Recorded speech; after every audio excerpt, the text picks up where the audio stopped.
예배에 대해서 다섯 번째 시간으로 우리가 함께 묵상하고 있습니다. 우리가 드리는 예배의 제단에 불이 임하는가?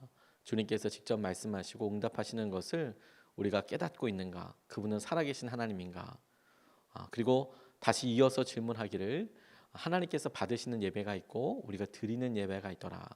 하나님 관점에서 하나님이 받으시고자 하시는 예배, 그게 무엇인가 떠올려 보는 것만으로도 우리의 예배가 가인의 예배인지 아벨의 예배인지 점검해 볼 수 있겠다고 싶습니다.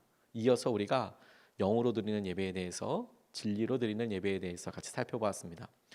우리가 매번마다 드리는 예배라고 생각을 했지만 코로나19 바이러스로 인하여서 전혀 다른 상황과 전혀 다른 여러 환경들 가운데 예배 드리다 보니까 이래 껍질이라고 생각됐던 부분 중에서 중요한 게 있고, 중요하다고 생각했던 것들 중에서 껍질인 부분이 있고, 그리고 이제 정말 퀴즈를 하듯이, 추수날 퀴즈를 하듯이 쭉정이는 밖으로 밀려가고 정말 중요한 것들이 우리에게 묵상과 질문 가운데 오롯이 남는 것을 발견하게 됩니다. 예배가 특별히 그런 질문과 대답 가운데 있게 되는데, 오늘 그 마지막 시간으로 성경에서 구체적인 인물 하나를 통해서 이 예배가 우리들에게 어떤 역할을 하고 이 예배를 통해 우리가 어떤 놀라운 능력을 경험할 수 있는지를 같이 살펴보고 싶습니다. 월십이라는 단어가 영어의 월십이라는 단어가 앵글로 색슨족의 말에 어원을 두고 있는데, 경배하다, 영예를 돌리다, 가치를 부여하다, 이런 어원을 가지고 있다고 합니다. 엎드려 절하다, 이런 식의 의미이죠. 우리가 24시간 예배를 드린다, 주님 옆에 깨어 있는다라고 이야기할 때 이 예배라는 것이 다분히 우리의 행동을 주목하고 있는 것이 아니라 우리의 태도에 대해서 주목하고 있는 것을, 우리의 마음의 어떠함에 대해서 주목하고 있는 것을 이 워십이라는 단어 자체를 통해서도 한번 살펴볼 수 있습니다. 우리가 어떤 행동을 하느냐 중요하지만 그 행동 뒤에 있는 마음가짐이 무엇이냐, 그리고 그 마음가짐으로 우리가 우리의 삶의 여러 영역들과 만남들과 사람들 가운데 그 마음을 똑같이 갖고 있느냐, 그럴 수 있느냐, 이게 우리에게 질문이 돼요. 폴 트랩이라는 분이 본인이 여러 쓰신 글들 중에서 자녀에 대해서 양육하는 법에 대해서 쓴 책이 있으세요. 완벽한 부모는 없다라는 책에서 이런 이야기를 합니다. 아이들에게 성품이 정말 중요한데 그 성품을 우리가 부모로서 가르치고자 할 때 온화한 권위가 가진 아름다움을 가르치고 또 그 본을 보이는 좋은 양육의 근본이 있는데 그게 곧 예배라고 말씀하시더라고요. 우리가 아이들에게 좋은 성품이 필요하다는 것을 잘 알고 있는데 그 성품을 교육하기 위해서 권위에 순종하고 권위를 따르는 것을 가리키는 것이 양육이 제일 중요하고, 그렇게 양육을 가리킬 때 예배를 재정비하는 것이야말로 너무너무 중요하다. 이게 지금 교육에 대해서 폴 트랩이라는 학자가 한 이야기입니다. 그래서 자녀들이 저지르는 잘못 대부분이 성품의 문제다. 자녀의 주인이신 하나님을 기억할 때 우리가 이것을 인식할 수 있다. 하나님의 임재와 은혜 속에서 진정한 안식을 찾을 수 있다. 그것이 당신을 기쁨이 넘치고 인내심 많은 부모가 되게 한다. 우리가 자녀에 대해서나 우리의 양육에 대해서나 예배와 같은 태도가 자녀들의 양육에 이렇게 투영되었을 때 보여주는 장점인 것이죠. 그러니까 행동이 아니라 예배 같이 주님을 온전히 인식하고 주님을 인식하고 깨닫는 마음에서 우리가 누릴 수 있는 안식과 권위와, 그래서 누리게 되는 기쁨이 있다라는 거예요. 그리고 이와 같은 것을 잘 보여주는 사람을 저는 성경 통독을 하다가 의외의 사람에게서 반응하게 보게 됐어요. 우리가 보통 고통하면 생각나는 말씀이 있죠. 고통의 사람 누가 생각나세요? 욥이 생각나죠. 그리고 욥에 대해서 말씀을 전하고 욥에 대해서 묵상하다가 그의 말, 그의 행동 이런 것들에 대해서 우리가 너무 잘 알고 있습니다. 그런데 의외로 놀랍게도 욥을 보다 보면 욥의 이야기가 액자 구성으로 되어 있는데 그 큰 틀을 이루고 있는 하나님과 그리고 사단의 이야기, 그리고 하나님께서 직접 나타나셔서 욥에게 하시는 이야기, 이런 큰 틀을 중심으로 뚝뚝 떼어 보면 욥기는 예배와 관련되어 있는 예배자에 관련된 말씀이더라고요. 이 말씀을 되게 주님께서 그렇지, 우리가 계속 예배는 이런 것이다, 예배는 이러이런 것이다라고 계속 생각하고 묵상했던 것에서 그러면 이런 예배로 인하여서 그의 삶이 변한 사람이 있느냐? 다윗이 있겠지만 저는 욥을 통해서 주님께서 우리 모두에게 예배에 대해서 떠올리게 하시는 기준을 오늘 같이 점검해보고 싶다, 이렇게 생각하게 됐습니다. 첫 번째로 욥의 삶에서 우리가 주목하고 싶은 것은 뭐냐면 하나님께서 욥을 판단하실 때의 기준이 무엇이었는가 하는 거예요. 하나님께서 욥을 판단하신 내용은 이렇습니다. 욥기 1장 8절 말씀을 보면 이렇게 나와 있습니다. 주님께서 사탄에게 말씀하셨다. 너는 내 종 욥을 잘 살펴보았느냐? 이 세상에는 그 사람만큼 흠이 없고 정직한 사람, 다시 그 사람만큼 흠이 없고 정직한 사람, 그렇게 하나님을 경외하며 악을 멀리하는 사람, 하나님을 경외하며 악을 멀리하는 사람은 없다라고 이렇게 욥에 대해서 하나님께서 평가하시고 판단하셨습니다. 누구에게? 사탄에게. 하나님께서 사탄의 여러 이야기 가운데 욥을 자랑하셨을 때 말씀에 하나님을 경외하고 악을 멀리한다. 하나님께서 욥의 삶과 욥의 행동을 유심히 지켜보셨다는 것도 너무 놀랐고, 하나님께서 욥의 연약한 삶을 보고서 그와 같은 엄청난 평가를 내리신 것도 너무 놀랍고 너무 신기하죠. 그래서 욥기에서 하나님이 도대체 욥의 어떤 모습을 보고 그런 생각을 하셨을까? 욥이 친구와 대화했던 대화의 내용을 살펴보면 문득문득 드러나는 부분이 있기는 하지만 그래도 거기는 욥이 어려움과 고난이 이미 시작된 상태에서 거기다 친구들이 하는 말을 대항해서 그 말에 답변하기 위해서 대답한 것들이어서 약간 좀 생각할 여지들이 많이 있기 때문에 아예 뚝 띄어서 하나님께서 사탄을 보자마자 이렇게 말씀하셨다면 그것의 근거가 되는 것은 뭐지? 라고 살펴보니까 욥기 1장 5절 말씀에 이런 말씀이 나와 있어요. 잔치가 끝난 다음 날이면 욥은 을에 아침에 일찍 일어나서 자식들을 생각하면서 그들을 깨끗하게 하려고 자식의 수대로 일일이 번제를 드렸다. 일일이 예배를 드렸다. 자식 가운데서 어떤 하나라도, 어느 하나라도 알지 못하는 사이에라도, 어느 하나라도 알지 못하는 사이에라도 하나님을 저주하고 죄를 지었을 수도 있다고 생각하여 잔치가 끝나고 난 뒤에는 늘 그렇게 하였다. 욥은 모든 일에 늘 이렇게 순종하였다라고 나와 있어요. 제가 주목하게 된 단어는 예배라는 단어입니다. 그가 번제를 드렸다. 자녀들의 이름으로. 그 자녀들의 이름으로 드린 이유는 또 무엇이냐? 그들이 부지 중에라도 알지도 못하고 말하고 행동했던 것에 대하여 그가 걱정했기 때문에, 하나님 앞에 그렇게 살게 될 것을 걱정했기 때문에. 이 욥기서 1장 5절 말씀은 하나님께서 욥기에 우리가 욥의 모습을 볼 수 있는 단면으로 허락하신 거의 유일한 말씀이에요. 그 앞에는 욥은 부자였고 이런 평가가 나와 있는데 비해서 욥이 어떤 행동을 하였다 욥기에 소개되어 있는 것은 딱 이 1장 5절밖에 없습니다. 그런데 그 1장 5절이 집중하고 있는 게 뭐라고요? 그가 드렸던 예배에 대해서 집중하고 있어요. 저는 모든 예배가 다 우리의 현실과 우리의 모습, 그러니까 우리가 드리는 예배만 우리의 모습과 우리의 상황을 투영한다고 생각하지는 않습니다. 그런데 우리가 드리는 예배가 주님 보시기에 욥을 보고 계신 것처럼 우리의 모습의 중심과 우리의 삶의 어떠함과 하나님에 대해서 어떤 생각을 가지고 있는지를 평가하는 하나님의 중요한 기준임에는 틀림없다고 생각하게 됐습니다. 하나님이 우리를 보고 계시고 우리를 생각하고 계시고 우리가 어떠한 사람인가를 주님께서 말씀하실 때에 예배는 빠지지 않는다는 거예요. 우리가 드리는 예배, 그게 하나님께서 욥을 보고 정직하다, 그가 하나님을 경외한다, 악을 미워한다라고 보셨을 때 그 예배가 중심이었으니까요. 그리고 바로 1장 6절 말씀은 이렇게 뒤로 넘어갑니다. 하루는 하나님의 아들들이 와서 주님 앞에 섰는데 사탄도 그들과 함께 서 있었다. 다시 말해서 예배를 드리는 그의 모습을 서게 하고 바로 다음에 이어지는 말이 뭐냐면 사탄과 하나님과의 대화예요. 예배는 그만큼 중요합니다. 하나님께서 욥의 모습을, 삶을 보실 때에 그의 예배를 보고 판단하셨어요.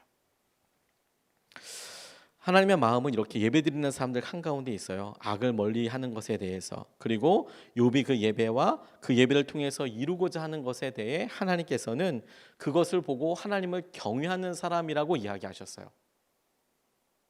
그가 말이라도 부지 중에라도, 그리고 내 자식들이 하나하나라도, 일일이 전부 다라도 그를 위해서 드리는 예배, 그를 위해서 드리는 번제, 그것이 너무너무 중요하다고 생각하는 그의 마음을 예배라고, 그게 하나님을 향한 태도라고 받아들이시고, 그게 욥에 대한 평가의 전부 다였어요.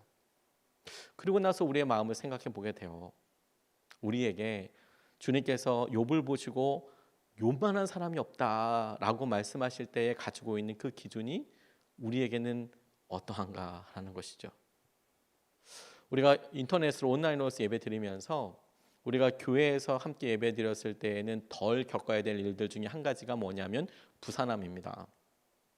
저희 교회는 아이들에 대해서 굉장히 환영하고 있어요. 저 스스로도 예배 시간에 아이들이 왔다 갔다 하는 것에 대해서 별로 신경 쓰지 않습니다.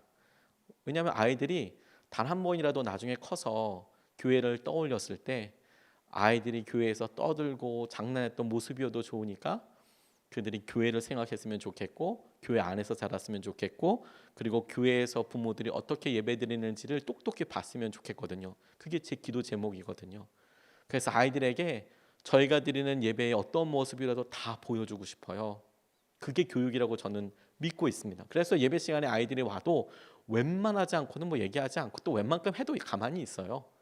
그러죠? 애들이 막 들어와서 예배를 드릴 수 있지요.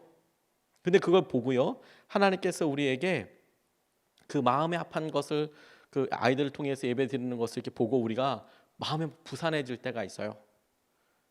그런데 그것과는 비교도 안 되게 집은 어떻습니까? 예배는 그렇다 치지만 교회는 그나마 가려진 삶이 있고 주위에 있는 사람도 있죠.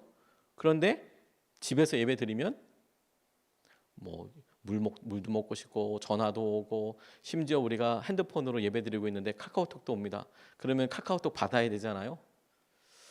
우리가 주일 예배 같이 모이는 거 하지 않습니다. 그랬더니 교회 나가지 않는 거 너무 처음에는 부담스럽다, 힘들다 얘기하다가 어느 순간에 자연스럽게 생각할 수도 있어요.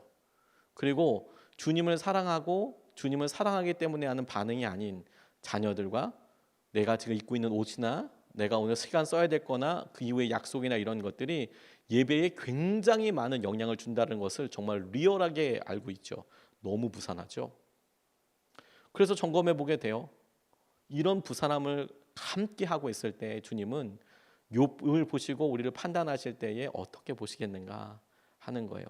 아이 하나가, 욥의 관점으로 본다면 아이 하나가 예배 시간에 무슨 딴 생각했을까 싶어서, 말이라도 욕이라도 했을까 싶어서 전전긍긍하며 예배드리는 욥의 마음을 귀하게 보셨던 하나님께서 우리의 모습과 마음을 어떻게 보실까 하는 질문을 자연스럽게 예배를 통해서 하게 되는 것이죠. 이게 예배의 실제로서 욥에게 발견되는 첫 번째 모습입니다.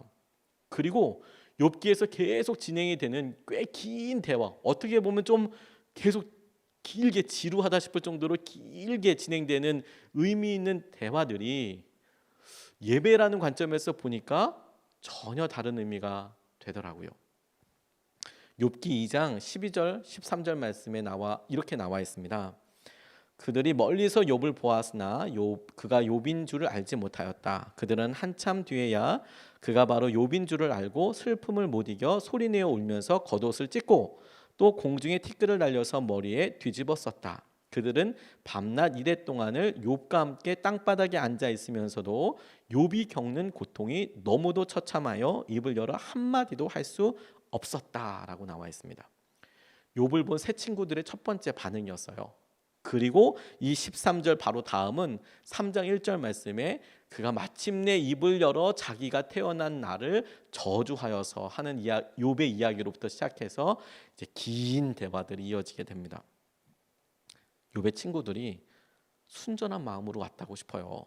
자기 친구 욥이 고난을 당하게 됐답니다. 그래서 친구들이 먼 길을 왔습니다. 그것만 해도 대단하지 않을까요?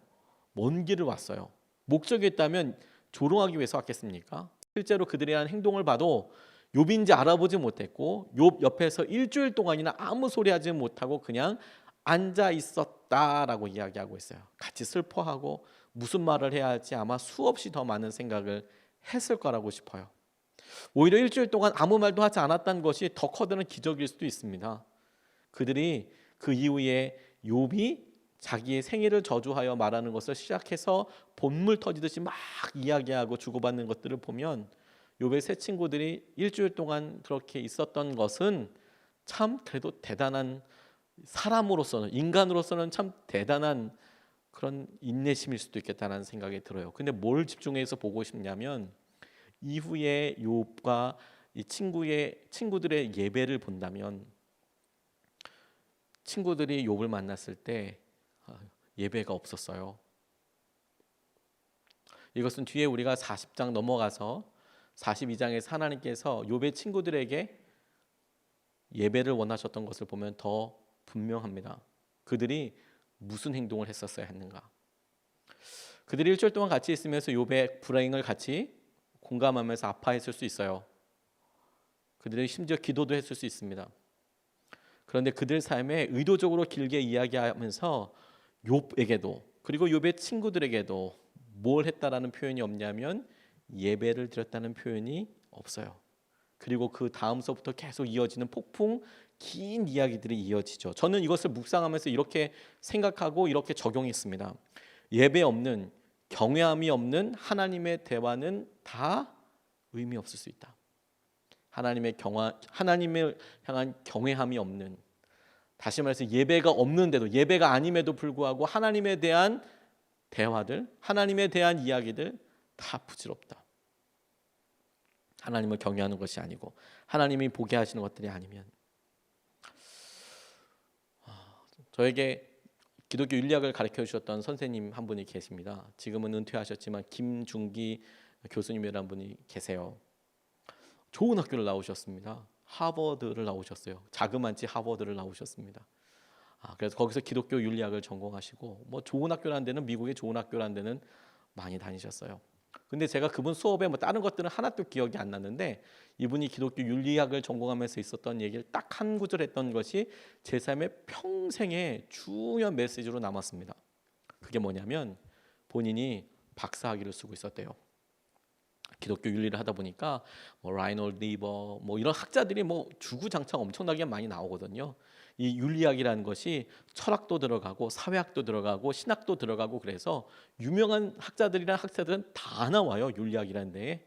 그런 사람들 다 공부해야 됩니다. 그런데 하버드에서 이렇게 공부하고 그러다 보니까 유명한 석학들을 뭐 직접 볼 수도 있는 거죠. 직접 물어볼 수도 있고. 그래서 뭐 이 땅의 윤리는 이래야 되고 기독교 윤리는 어때야 되고 그래서 쭉 박사 논문을 거의 다 썼대요. 그리고 거의 다 써질 무렵에 불현듯 처음부터 끝까지 자기 논문을 쭉 다시 봤대요. 논문을 준비하고 이제 박사 받아야 되니까요. 그리고 깜짝 놀라고 회개했답니다. 그 되게 놀라웠어요. 왜 그랬는지 아십니까? 자기가 크리스천이고 자기가 목사인데 자기가 처음부터 끝까지 박사 논문을 썼는데 거기 예수님 이야기는 단 한마디도 없더래요. 다시 자기가 박사 논문을 그렇게 길게 쓰고 거기에는 세계적으로 유명한 사람은 다 들어가 있는데 그런데 정작 거기는 예수님 말씀이 없더래요. 예수님에 대한 말도 없고 예수님이 누구이신지도 나와있지 않고 유명한 학자들의 말과 이런 일들 촘촘히 다 학자로서 평가하고 분석하고 자기의 이야기를 다 내었는데 자기 글에는 정작 자기 박사 논문에는 예수님이 없더라. 자기가 너무 놀랐다고 이야기를 하시더라고요. 정말 깜짝 놀랐다고. 그게 자기의 삶에도 굉장히 중요한 변곡점이 되었다고, 변화가 되었다고 이야기하시는데 저 굉장히 커다랗게 울림이 됐어요. 좋은 말을 할 수 있습니다. 심지어 목사이고 그리고 학자이고 하지만 예수님 없이도 얼마든지 논문 할 수 있어요. 설교는 안 그렇겠습니까? 여러분 우리의 삶은 그렇지 않습니까? 우리가 교회를 열심히 다녔고 예수님을 열심히 믿는다라고 스스로 고백할지라도 여전히 우리 삶에 예수님 없이도 진행되는 부분이 많이 있을 수 있어요. 그건 거꾸로요. 욥이 하나님에 대해서, 욥의 세 친구들이 하나님의 무언가에 대해서 뭐 어마무시한 말을 했어도 하나님을 경외하는 마음, 하나님 이곳에 지금 계셔.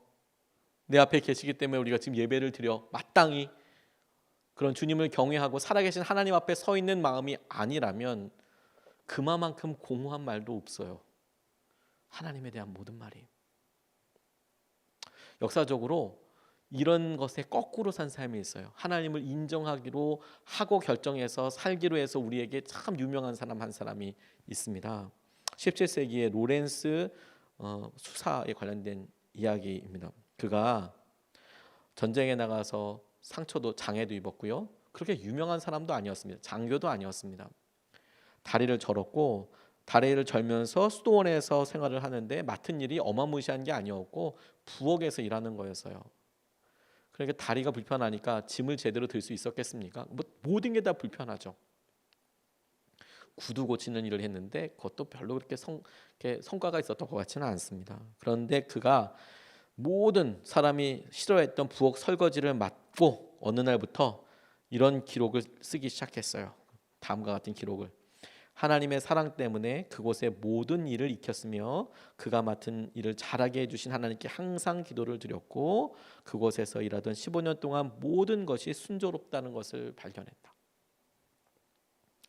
내가 맡은 일은 허드렛 일이고 내가 맡은 일은 모두가 다 싫어하는 일이고 그 일을 한다고 해서 나의 명성이 높아지는 것도 아니고 내 건강이 좋아지는 것도 아니고 내 하루가 더 보람차다라고 느껴질 수 있을 만한 거리들이나 포인트들이 없는데 이 사람이 스스로 고백하는 것은 뭐냐면 내가 하나님을 경외하는 마음으로 하나님이 내 삶에 함께 하신다는 것을 내가 아는 것으로 말미암아 우리 삶에 놀라운 은혜가 있고 기쁨이 있지요. 이거 너무 중요한 말씀 아닙니까? 욥의 삶을 보니 하나님께서 그가 친구들과 했던 지리한 대화들에 대해서 나중에 평가를 하시긴 하셨지만 그게 우리에게 하나님에게 어떻게 다가가는가 평가하실 때 하나님께서 이 말 다 듣고 있어. 다 듣고 계셔. 그렇게 생각하지 못하고 들었으면 좋겠다 하나님께서. 친구들도 전혀 그런 생각하지 못하고 했던 일들에 대해서 하나님은 다 부정하셨어요. 예배에 대하여 하나님 경외함이 없는 것 이런 것들은 다 무익할 뿐만 아니라 아무 의미가 없는 거예요. 1453년에 콘스탄티노플이 포위되었습니다. 오랫동안 동로마 제국의 수도였던 곳이었습니다. 수도가 중세 시대 때는 두 개가 있었어요. 서로마 제국과 동로마 제국이 있었습니다. 이 동로마 제국의 수도는 콘스탄티노플이었어요. 서로마 제국의 수도는 여전히 로마였죠. 그런데 서로마 제국이 먼저 멸망합니다. 그리고 동로마 제국이 이렇게 쭉 이제 있게 되는데 1453년 5월달에 1000년이 넘도록 그것이 계속 어려움을 당했습니다. 주위에는 다 이슬람이었거든요. 이슬람 군대가 쳐들어왔어요. 그리고 그날은 오토만 술탄 메흐메트 2세가 훈련된 군사들을 데리고 약 10만 명의 사람들이 포위를 해버렸어요. 그런데 이 콘스탄티노플을 지키고 있었던 콘스탄틴 11세와 그가 이끌고 있는 군대는 7,000명이었답니다. 10만 대 7,000명. 아무리 성을 둘러싸고 있지만 쉽지 않은 싸움이겠죠. 그런데 이 이슬람 사람들이 자그마치 1.6km 이상을 날아가는 포탄을 가지고 왔대요. 엄청나죠. 네, 453kg에 달하는 포탄을 그때 당시만 해도 그 터지고 이런 건 아니고요. 그냥 바위 날아가는 수준입니다. 그런데도 그게 1.6km까지 날아가는 엄청난 애를 독일에서부터 가지고 왔대요. 그리고 2.4km 점서부터 그 포탄을 계속 쏘면서 점점 가까이 오는 겁니다. 1.6km가 날아가는데 2.4km 전부터 그러니까 한 800m 전부터 빵! 빵! 쏘면서 다가오는 거죠. 얼마나 무섭겠어요. 그래서 최종 공격일을 5월 29일로 잡았대요. 5월 29일에 콘스탄티노플을 점령하자 이 마흐메트 2세가 결정을 하고 다가오는데 5월 28일 날 콘스탄티노플 시민들이 불길한 예감에 감싸이게 되는 거죠. 그리고 그들이 모여서 유래를 찾기 힘든 예배를 드립니다. 콘스탄티노플에서 각기 다른 곳에서 각기 다른 교회의 전통을 가진 많은 그리스도인들이 있었는데 왜 그곳이 성지 중에 하나였으니까. 로마, 그리스, 러시아 성지에서 온 주교, 사제, 수사, 수녀, 평신도 거기는 모든 종류의 모든 사람들이 그들 모두 예수 그리스도를 구세주로 고백하지만 교리와 의례로 깊이 분열되어서 누구도 함께 예배드리지 않았대요. 그런데 1453년 5월 28일 밤 그들이 1000년이 넘도록 비잔틴 교회의 영적 보금자리의 명성을 지킨 이 소피아 성당을 말합니다. 소피아 교회에 모여서 그 자리에 참석한 여러 교회의 주교들에게 황제가 용서를 구하며 예배를 시작했대요.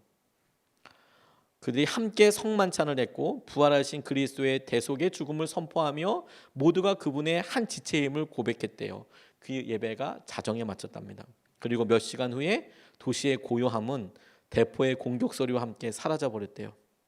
아침이 지나갈 무렵 콘스탄티노플은 이스탄불, 이슬람교의 도시가 되었습니다. 오늘날까지 이슬람교의 도시입니다. 그러니까 콘스탄티노플의 마지막 예배였던 거예요. 그런데 여러분, 그 도시가 무너지기 전에 전 세계가, 전 교회가 하나 되기를 원하시던 예수님의 기도가 마침내 이것이 함락되기 전에 사람들 가운데 예배로 이루어졌다는 것이 너무 역설적이지 않습니까? 주님께서 너희들이 다 하나 되기를 원해, 하나 돼서 예배드리기를 원한다. 그렇게 1000년을 그곳에서 계속 그 말씀을 그들도 읽고 알고 있었을 텐데, 정작 아이러니하게도 콘스탄티노플이 점령되기 전날 밤에 다 사람들이 모여서 정치인들이, 군인들이 내가 미안하다, 잘못됐다, 용서를 구하고 회개하고, 사람들이 다 같이 교파와 종파와 이런 거 다 떠나서 뭐 의식을 어떻게 되고 뭐 성만찬 어떻게 되고 이런 거 다 떠나서 모여서 그들이 예배했다. 근데 그날만 의미 있었다라는 거예요. 그날만. 근데 정말 주님이 하나 되게 하시는 분이고, 주님이 그들의 삶의 주인이시라는 것을 고백했던 그날만 1000년의 삶에서 유일하게 의미 있었던 예배라는 겁니다. 우리의 삶에도 똑같이 그렇게 되지 않을까요? 우리가 드리는 참 많은 예배에 대하여 마치면서 우리가 지금 코로나19로 인하여서 온라인 예배를 드립니다. 저는 온라인 예배도 분명한 예배라고 믿고 있습니다. 그리고 이것이 우리에게 주는 영적인 유익이 있다고 저는 오히려 생각합니다. 물론 우리가 문화적이고 과학적이고 심지어 우리가 할 수 있는 여러 편의 시설과 편의 내세운 기술을 통해서 다른 형태로 예배를 얼마든지 드릴 수 있고, 그것은 결코 나쁜 일이 아니라고 생각이 듭니다. 그런데 여러분, 아무리 그렇다고 하더라도 우리는 영과 혼과 육으로 이루어져 있는 사람입니다. 영원히 살 수 없고 우리가 죽게 될 거고, 우리도 아플 수 있고, 우리는 영적인 고통뿐만 아니라 우리의 삶의 욕심과 욕망과도 함께하고 있고, 그리고 우리의 육신의 한계들을 너무도 뼈저하게 누리고 있습니다. 느끼고 있습니다. 그래서 지금 우리가 편안하게 소파에 앉아서 예배 드릴 수 있고, 그리고 공동체 없이도 뭐 몇 주 그냥 할만하네, 그러네, 이렇게 할 수 있네 라고 생각하지요. 그게 전부 다는 아닐 거예요. 처음에 연애를 했을 때 기억해 보십시오. 전화만 하고 사십니까? 사랑하면 아무리 멀어도 찾아가지 않습니까? 만나지 않습니까? 같이 있고 싶지 않습니까? 그래서 다만 다만 우리가 결혼을 위해서 연애를 하기 때문에 많이 그렇습니까? 그렇지 않습니다. 우리가 영이 있고 혼이 있고 육이 있지요. 떨어질래야 떨어질 수 없는 것들입니다. 그런데 우리가 정말 사랑하고 그것이 정말 진짜라면 반드시 함께하기를 원하게 되어 있고, 그리고 그것에 따라서 심지어 우리의 사랑과 우리의 지금 마음과 우리의 상태를 점검해 볼 수도 있어요. 우리가 지금 어떤지. 내가 주님을 사랑한다고 이야기하면서 내가 드리고 있는 예배에 불편함만 있어야 된다고 말씀드리는 것은 아닙니다. 왜 그렇게 하겠어요? 편하게 드렸으면 얼마든지 편안하게 예배 드려야죠. 하지만 그럼에도 불구하고 우리가 주님을 사랑한다면 우리가 스스로 우리가 할 수 있는 것보다 더 많이 하려고 하는 갈망과 더 많이 하려고 하는 시도와 순종들이 있을 거라는 거예요. 반드시. 그리고 그것은 어느 곳에 있든지 어떤 형태로서 예배를 드리든지 간에 우리에게 동일하게 주어지는 도전이 될 거예요. 우리에게. 최근 예배 드리는 여러 모습들을 성도님들부터 듣습니다. 예배 드릴 때 이제 본인이 드리는 예배 공간을 안방교회라고 부르는 집이 있다고 들었습니다. 제가 마음이 너무 설레었습니다. 예배 드리는 TV가 안방에 있기 때문이죠. 그래서 안방에 들어갈 때 예배 드릴 때, 거기가 이제 밤에는 침실이겠지만 잘 때 예배 드릴 때는 정갈하게 옷을 갈아입고, 처음에는 대충 했지만 옷을 정갈하게 갈아입고 예배를 드리신대요. 그리고 애가 같이 예배 드릴 때도 우리 오늘 안방 예배에서 안방 교회에서 예배 드릴 거니까 그래 아이도 옷을 입히고 그래서 예배를 드리신대요. 그런데 이제 평일날 청소를 하는 거예요. 그럼 당연히 청소하면 진공청소기로 혹은 빗자루를 들고 다 이렇게 쓸지 않습니까? 그냥 일상적인 청소입니다. 뭐 엄청난 대청소가 아니라. 그런데 안방도 당연히 청소하겠죠, 그렇죠? 들어가는데 아이가 그러더라는 거예요. 안방 교회 청소하는 거냐고. 저 그 얘기를 듣는데 너무 기뻤어요. 아이가 어느 순간에 우리 가정이 드리는 예배의 그 장소를 안방이 아니라 교회로 인식하기 시작해요. 우리가 사랑한다면, 하나님 사랑한다면 진짜로 무언가를 결단하게 될 거예요. 편안한 가운데에서도 무언가를 사랑하기 때문에 사랑하는 사람만 하는 결단이 있을 거예요. 그게 우리에게 계속 있는 도전 아닙니까? 예배를 통해 코로나19를 통하여서 우리가 경험하게 되는 일이죠. 그런데 여러분, 그렇게 드리는 예배가 우리에게 엄청난 생명의 도전이 될 뿐만 아니라 능력이 돼요. 그게 중요한 사실이라는 거예요. 욥에게 주님께서 그가 드리는 예배를 보고 하나님께서 얘는 하나님을 경외하고 악을 미워하는 사람이라고 인정하시다고 했잖아요. 그런데 친구들이 와서 그에 대해서 어마무시한 말들을 많이 쏟아냈는데 같이 공감하고 힘들고 이런 얘기 했는데 하나님 별로 그거에 대해서 얘기하지 않으시다가 그의 마지막에 주목하게 하는 예배가 있습니다. 오늘 본문 말씀이기도 한데요. 7절서부터 9절까지의 말씀이 이렇게 나와 있습니다. 주님께서는 욥에게 말씀을 마치신 다음에 대만 사람 엘리바스에게 이렇게 말씀하셨다. 내가 너와 내 두 친구에게 분노한 것은 이때까지 이 친구들은 분노한지도 몰랐어요. 그렇죠? 너희가 나를 두고 말을 할 때에 내 종 욥처럼 옳게 말하지 못하였기 때문이다. 이 사실 보고 또 놀라요. 욥은 옳다고 지금 말씀해 주신 거고 너희들 말은 옳지 않다고 이야기하신 건데 그런 사실조차도 욥과 욥의 세 친구들은 지금 몰라요. 하나님이 말씀하시니까 처음 알은 거예요. 8절에 그러므로 이제 너희는 수송아지 7마리와 순양 7마리를 마련하여 내 종 욥에게 가지고 가서 너희가 용서받을 수 있도록 번제를 드려라. 친구들한테 뭘 얘기하냐면 너희들이 용서받을 수 있도록 욥에게 번제를 드리라고 함께 예배를 드리라고 명령하고 계시는 거예요. 하나님께서 지금 이들의 죄를 용서하시기 위해서 뭘 하라고요? 예배를 드리라고 말씀하고 계세요. 내 종 욥이 너희를 용서하여 달라고 빌면 내가 그의 기도를 들어줄 것이다. 이게 욥의 계속 기도 제목 아니었습니까? 내 기도를 들어주세요. 하나님 어디 계세요? 라고 이야기하는데 욥이 너희를 위해서 기도를 하면 내가 그 기도를 들었다는 것을, 내가 그 예배를 드렸다는 것을 너희들이 알게 해주겠다는 거예요. 들어주겠다. 너희가 나를 두고 말을 할 때에 내 종 욥처럼 옳게 말하지 않고 어리석게 말하였지만 내가 그대로 갚지는 않을 것이다. 그래서 대만 사람 엘리바스와 수아 사람 빌닷과 나아마 사람 소발이 가서 주님께서 그들에게 말씀하신 대로 하니 주님께서 욥의 기도를 들어주셨다. 욥이 예배를 드렸더니 하나님께서 욥의 기도대로 욥의 세 친구들의 잘못을 용서해 주셨다. 다시 말해서 그들의 예배와 그들의 기도를 듣고 계신다라는 것을 세 사람에 포함해서 욥까지 네 사람에게 보여주셨다라는 거예요. 놀랍지 않습니까? 하나님께서 그들에게 그들의 잘못과 마치 그들의 대화와 여러 상황들에 뚝 칼로 딱 자르듯이 들어오셔서 하나님께서 막 질문하시고 하나님의 영광을 드러내신 다음에 그들에게 첫 번째 요구하셨던 행동이 뭐냐면 예배하라였어요. 이것을 놓고 예배하라. 너희들의 죄와 너희들의 행동들에 대해서 예배하라. 하나님이 허무한 이야기의 마지막에 회복되기 전에 욥에게 그들을 위해서 예배를 드리라라고 하셨어요. 그리고 이것이 놀라워요. 그 다음에 10절 말씀에는 이렇게 나와 있습니다. 욥이 주님께 자기 친구들을 용서해 달라고 기도를 드리고 난 다음에, 다시 말해서 예배를 드리고 난 다음에 주님께서 욥의 재산을 회복시켜 주셨는데 욥이 이전에 가졌던 모든 것보다 배나 더 돌려주셨다라고 나와 있습니다. 얼마나 더 많이 받았느냐가 중요한 게 아니고요. 욥이 예배를 드렸는데 그 예배를 주님이 받아주셨고, 그래서 주님께서 그 받아주셨다는 것을 욥도 알았고, 그리고 다른 친구들도 알았다라는 거예요. 이게 놀랍지 않습니까? 욥기만 가지고 욥기에서 발견되는 예배를 놓고 보니까 하나님께서 욥의 처음에 그의 삶을 평가하실 때 그의 예배를 보고 평가하셨다면 예배 후에 그의 삶, 그의 모든 것들을 보고 난 이후에 그를 살리게 하시고 그를 회복하게 하시고 그의 삶에 간절하게 원하셨던 것이 무엇이냐면 예배였어요.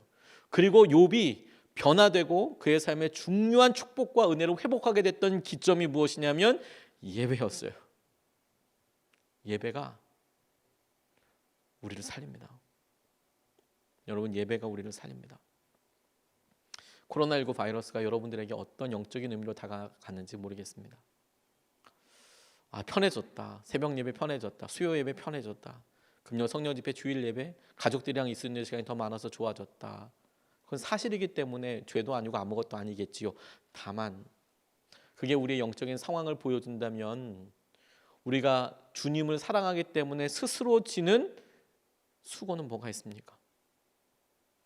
주님께서 그것을 보시고 우리의 삶에 무엇을 정성이라고 하실 것이며 무엇이 주님께서 보시기에 선하다고 이야기를 하시겠어요. 그리고 어느 순간에 여러분, 저와 여러분들의 영적인 상태가 예전보다 힘이 없다, 예전보다 기도가 안 된다, 찬송하는 것도 힘들다, 왜 이렇게 짜증이 많이 나냐, 왜 이렇게 미운 사람 많냐, 왜 이렇게 두렵냐, 왜 이렇게 돈이 없는 게 힘드냐 라는 생각이 들 때 뭐부터 시작해야 되지?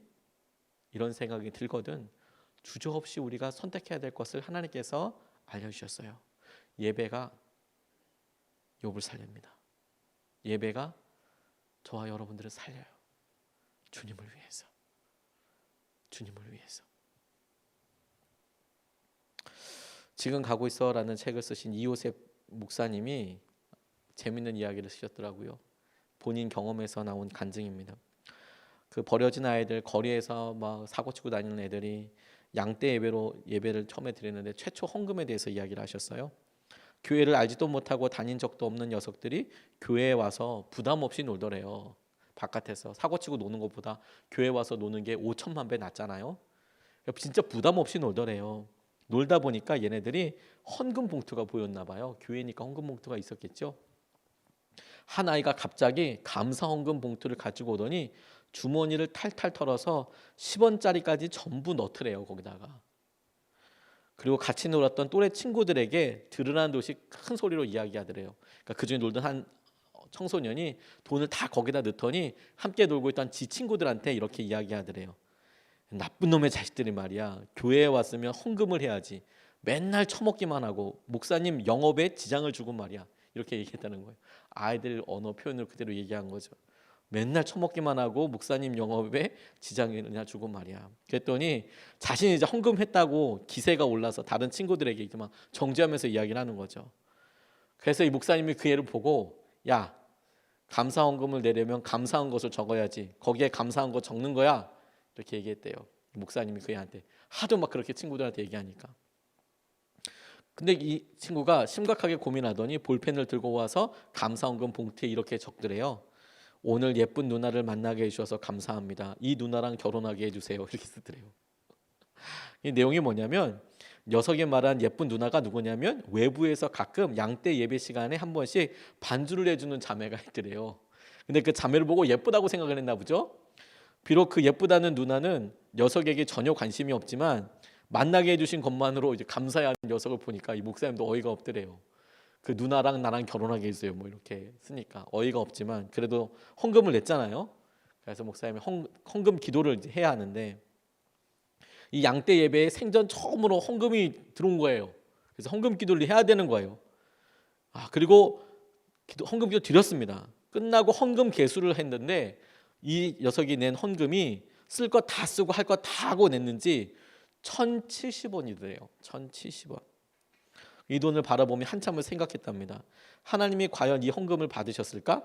녀석이 낸 헌금은 모태신앙으로 그리고 목회자 자녀로 자라오면서 배웠던 나의 헌금 개념과는 너무나도 달랐다. 헌금은 하나님에게 드리는 예물이니 온 마음과 정성을 다해서 드려야 하며 돈을 사용하기 이전에 헌금부터 먼저 떼어 놓아야 한다. 늘 듣던 헌금에 대한 개념으로 바라본 1,070원은 도저히 거룩한 헌금이 아니더래요. 그렇게 고민하다가 헌금을 한 녀석을 가만히 바라보았답니다. 그리고 내가 알고 있는 녀석의 삶을 그려보았답니다. 그분이 봤던 삶에 대해서 놀랍게도 녀석의 삶에서 1,070원은 생각보다 값진 돈이더라는 거예요. 빵이나 컵라면을 사 먹거나 PC방에서 1시간 동안 게임을 할 수 있는 돈이고 그리고 청소년임에도 불구하고 소주 한 병도 살 수 있고 4번만 모으면 담배 한 갑도 살 수 있는 돈이더라는 거예요. 1070원이. 과부의 전 재산인 2렛돈을 받으셨던 주님이 쓰다가 남아 봉투에 투박하게 넣어버린 이 마음 또한 받으셨을 거라는 확신이 드다는 거예요. 그 자신 또한 4살 된 막내 아들이 한참을 먹다가 내 입에 넣어준 침범벅 아이스크림을 넙죽 받아 먹으면서 그 녀석을 사랑스럽게 여겼던 것이 기억이 났다는 겁니다. 그래서 드리는 예배 시간도 마찬가지라고 이분이 고백을 하세요. 대부분의 아이들이 삶에서 쓰다가 놀다가 남은 시간으로 예배를 드리는 경우가 많죠. 그런데 이곳에 유난히 은혜와 기쁨이 넘치는 이유는 이곳의 아이들이 아직 예수 그리스도를 잘 모르는 어린아이 같은 녀석들이기 때문일 것이다. 그래서 이 헌금과 이 시간을 주님은 분명 기쁘게 받으셨을 것이다. 이렇게 이 목사님이 이야기하시는데 저는 굉장히 많이 공감이 됐어요. 주님을 사랑하는 마음, 그게 우리가 보기에, 우리가 스스로 평가하기에 우리가 전에 배웠던 것과 너무 작아도 힘들어도 주님은 그렇게 생각하지 않으실 거예요. 우리가 주님 사랑하기 때문에 드리는 어떠한 작은 제스처, 몸부림, 고백, 주님은 진심으로 기쁘게 받으실 겁니다. 오늘 우리가 드리는 예배처럼 말입니다. 오늘 우리가 분주함 가운데 오늘 예배 드리고 이 수요 예배 1시간이라는 시간을 파수하기 위해서 벌써 여러 번 아이들에게나 또 주위에 있는 여러 자극들에 대해서 전화나 여러 자극들에 대해서 참으셨죠. 잘하셨습니다. 그런데 주님께서 그 마음의 중심을 읽고 계신다니까요. 그 읽고 계신 주님 우리가 조금 더 깊이 뚜렷이 보게 되었으면 좋겠습니다. 그래서 우리 삶에 계속 이어지는 하나님을 경외하는 마음, 하나님께서 살아계시고 우리의 삶을 붙잡아 주셔서 우리가 드리는 예배가 되었으면 좋겠습니다. 오늘 3가지 말씀을 같이 나눴어요. 마지막으로 욥에 대해서 욥이라는 구체적인 욥의 삶을 예배자라는 모습으로 우리가 보고 나니까 하나님께서 그의 예배를 통하여 그를 하나님을 경외하는 사람이라고 봐주셨네요. 욥의 긴 이야기가 하나님 그분의 임재, 그분이 이거 듣고 계신다라는 거 빼고 이야기한 모든 얘기는 다 하나님 앞에서 잘못된 것이 드네요. 뿐만 아니라 그를 살렸던 비결과 그를 회복시켜 주시는 비결이 어디에 있는가? 예배에 있더라고요. 오늘 우리가 그런 예배로 주님 앞에 나아갈 수 있으면 좋겠습니다. 예배는 여러분 우리가 마지막 기도할 때까지 끝난 게 아니에요. 그리고 우리가 그 마지막 기도를 지금 하려고 하는 거고요. 이 1시간을 우리가 어떻게 드렸든 여러분 주님께서 드리는 매 순간과 매 초가 우리에게 중대한 결단이죠. 그래서 우리가 이 앞에 59분을 어떻게 보냈든지 간에 지금 우리가 드리는 이 기도와 이 고백 하나로도 얼마나 놀라운 예배로 완성될 수 있는지 모릅니다. 가로가 열렸고 이제 가로를 닫으려고 합니다. 우리가 주님 앞에 주님 살아계심과 주님의 은혜를 높여드리는 기도를 드리고 싶습니다. 주님, 제가 주님을 인정합니다. 제 삶의 주인이십니다. 제 삶을 붙잡아 주심을 믿습니다. 오늘도 주님께서 우리의 삶을 붙잡아 주시고 오늘도 내일도 주님 계속해서 우리의 삶의 중심이 되어 주시옵소서. 우리의 예배를 받아주시고 우리가 욥처럼 주님 앞에 깨어있는 사람들이 되게 하여 주시옵소서. 우리 말씀 붙잡고 함께